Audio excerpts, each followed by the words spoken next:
Hi అండి అందరికీ. ఇది చూసారా ఈ వీడియోలో ఈ బెండకాయలు అయితే చూసారా? ఈ బెండకాయలతో పులుసు చేసుకున్న పుల్లగూర చేసుకున్న చాలా బాగుంటుంది. ఈ బెండకాయలు ఎక్కువగా మన పల్లెలలో దొరుకుతాయి. సిటీలలో అయితే అస్సలు ఉండవు. పచ్చ బెండకాయలే ఉంటాయి. ఈ బెండకాయలు అయితే అస్సలు ఉండవు. ఈ బెండకాయలతో రాగి సంగటి చేసుకొని ఇట్లా పులుసు కానీ ఇలాగా పులగూర కానీ చేసుకుంటే చాలా బాగుంటుంది. మేమైతే ఇది ఆఫ్టర్నూన్ లంచ్కి అయితే ఇలా ఈ బెండకాయలతో పులగూర అయితే చేసినాను. అలాగే రాగి సంగటి చేసుకున్నాము. చాలా బాగుంది. మరి ఈ బెండకాయలతో పులగూర ఎలా చేస్తారు అనేది ఈ వీడియోలో అయితే చూపిస్తాను. చూడండి. తెలియని వాళ్ళు ఎవరైనా ఉంటే చూసి చేసుకోండి. ఓకేనా? చాలా అంటే చాలా బాగుంటుంది. మీరు కనుక నచ్చితే కనుక చేసుకోండి. ఓకేనా? చూసే ముందు నా ఛానల్ ప్లీజ్ సబ్స్క్రైబ్ చేసుకోండి. ఓకేనా? ఈ బెండకాయలు నేను ఇవి బాగా శుభ్రంగా వాష్ చేసుకొని ఇట్లా తొడాలు అటు సైడ్ ఇటు సైడ్ కట్ చేసుకొని ఈ విధంగా కొంచెం సన్నగా కాకుండా కొంచెం మీడియంగానే కట్ చేసుకోవాలి. కట్ చేసుకొని ఇలా ఒక పాత్రలో ఉడకబెట్టుకోవాలి. ఇవన్నీ ఈ బెండకాయలు వేసుకొని కారం తగినట్టుగా పచ్చిమిర్చి కుడక వేసుకొని 2 మీడియం సైజు టమోటా అయితే వేసుకొని ఒక చింతపండు కొద్దిగా వేసుకొని 1 స్పూన్ పసుపు కొద్దిగా కల్లుప్పు వేసుకొని 2 గ్లాస్ వాటర్ అయితే వేసుకొని ఎక్కువ వాటర్ అవసరం లేదు. వీటికి ఒక 2 గ్లాస్ అయినా సరిపోతుంది వాటరు. మనము బెండకాయలు ఎక్కువ బట్టి నేను ఇక్కడ 1/4 కేజీ బెండకాయలు అయితే తీసుకున్నాను. అందుకనేసి ఇలా 2 గ్లాస్ వాటర్ అయితే వేసుకొని ఉడకబెట్టుకుంటున్నాను. ఇక్కడ మూత వేసేసుకొని కొద్దిసేపు ఇలాగా 10 నిమిషాల తర్వాత కాస్త మూత తీసేసి చూసి ఒకసారి కలిపుకొని మళ్ళీ ఒకసారి మూత పెట్టేసుకొని ఇట్లా మనకు కొంచెం బెండకాయ ఉడికిందే లేదా అనేది చూసుకోవాలి. మనకు బెండకాయ ఈ విధంగా ఉడికితే చాలు. మరీ మెత్తగా ఉడకనివ్వద్దు ఇవి బెండకాయలు అనేవి. బెండకాయలు ఉడకడం అనేది జస్ట్ ఎక్కువ టైం కూడా పట్టదు. ఒక 10 నిమిషాలు కానీ 15 నిమిషాలు కానీ పడుతుంది, అంతే చాలు.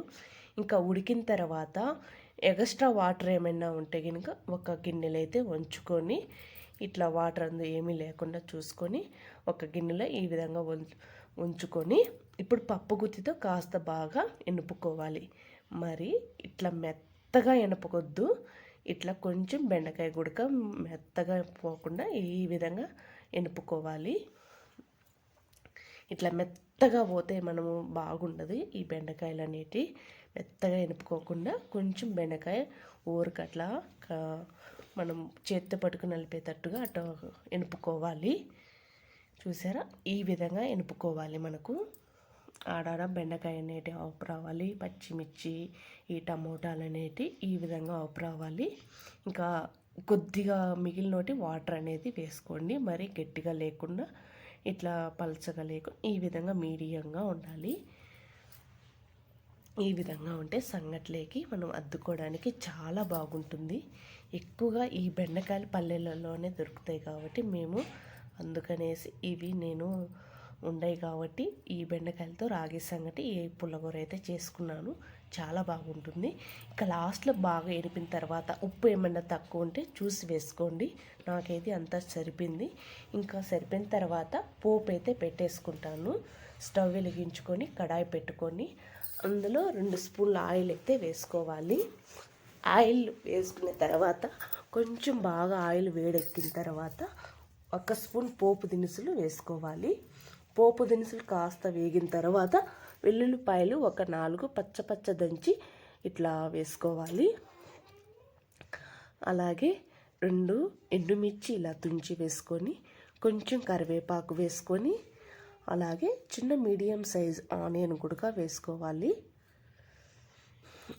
ఆనియన్ వేసుకొని ఈ పోపు అనేది కాస్త బాగా వేగనివ్వాలి. కొంచెం మీడియంలో పెట్టేసుకొని పోపు అనేది వేగనివ్వాలండి.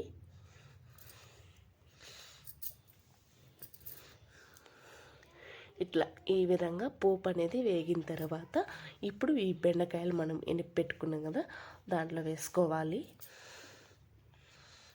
ఇప్పుడు ఇదంతా పోపులో వేసుకొని ఒకసారి బాగా మిక్స్ చేసి కలుపుకోవాలి.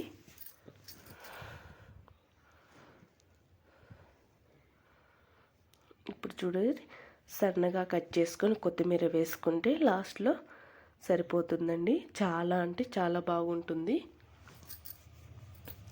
ఈ బెండకాయలతో మీరు ఇలా పులగూర కానీ, పులుసు కానీ, బెండకాయ పచ్చడి కానీ ట్రై చేయండి.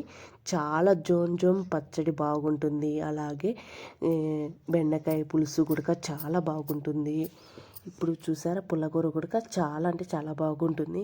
ఎక్కువగా కొంచెం కారం తినాలనుకునే వాళ్ళు కొంచెం కారంగా, లేదంటే కొంచెం పులుపు ఉండేవాళ్ళు తినాలనుకుంటే కొంచెం పులుపు చింతపండు వేసుకొని ఇట్లా చేసుకోవచ్చు. ఈ పులిహోర అనేది చాలా బాగుంటుంది.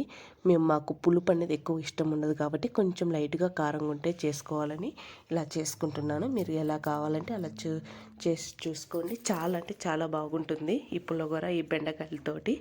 ఎక్కువగా ఈ పల్లెల్లోనే దొరుకుతాయి కాబట్టి, చాలా పల్లెలలో కాబట్టి ఇలా చేసుకుంటాం మేమైతే మా పల్లెలలో. ఈ బెండకాయలతోటి రాగి సంగటి, ఈ బెండకాయ పులిహోర అనేది సూపర్ కాంబినేషను. మీరు కూడా ట్రై చేయండి ఒకసారి ఈ రాగి సంగటి బెండకాయ పులిహోర. ఇంకా పోతే ఈ వేడివేడిగా ఈ రాగి సంగటి ఈ పులిహోర వేసుకొని తింటే సూపర్ అంటే సూపర్ అండి. చాలా బాగుంటుంది. ఈ మీరు కూడా ట్రై చేయండి ఈ విధంగా. ఈ బెండకాయలు ఉంటే కనుక మీకు పల్లెలలో కానీ, ఒకవేళ పల్లెలో తెచ్చుకొని ఇట్లా సిటీలలో ఉండేవాళ్ళు ఎవరైనా ఇలా చేసి చూడండి. చాలా బాగుంటుంది. బెండకాయ పులుసు కూడా చాలా అంటే చాలా బాగుంటుంది రాగి సంగట్లోకి. ఓకేనా, మీరు కూడా తప్పకుండా ఈ విధంగా ట్రై చేయండి. ట్రై చేసి ఎలా ఉండేది కామెంట్ బాక్స్లో కామెంట్ చేసి చెప్పండి. మీరు కనుక నచ్చినట్టుంటే లైక్ చేసి షేర్ చేసి ఈ ఛానల్ని ప్లీజ్ సబ్స్క్రైబ్ చేసుకోండి. ఓకేనా, తప్పకుండా అయితే ఇది ట్రై చేయండి. చాలా అంటే చాలా బాగుంటుంది. మాకైతే చాలా ఇష్టం ఇది, ఈ రెండు కాంబినేషన్ అనేది.